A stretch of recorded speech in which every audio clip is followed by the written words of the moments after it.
চাটগে মানুষটা বলে সবসময় এক তরকারি দিয়ে ভাত খেতে ইচ্ছা করে না, এর জন্য আমার সবসময় এক জায়গায় বসে থাকতে ভালো লাগে না। হ্যালো এভরিওয়ান, আসসালামু আলাইকুম। আশা করি সকলে ভালো আছেন। আলহামদুলিল্লাহ, আমি অনেক অনেক ভালো আছি।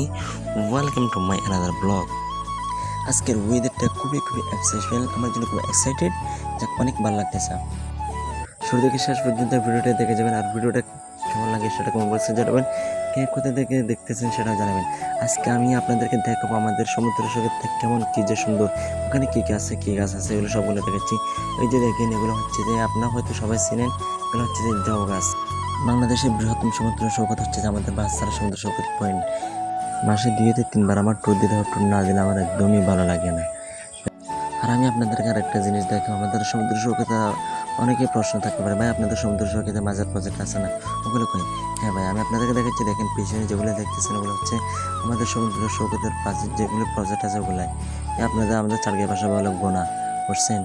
এটা হচ্ছে আমাদের প্রজেক্ট, অর্থাৎ গোনা আর কি। যতগুলো মাছ। আপনার ভিডিওটা ভালো লাগলে লাইক করুন এবং শেয়ার করুন। আল্লাহ হাফেজ।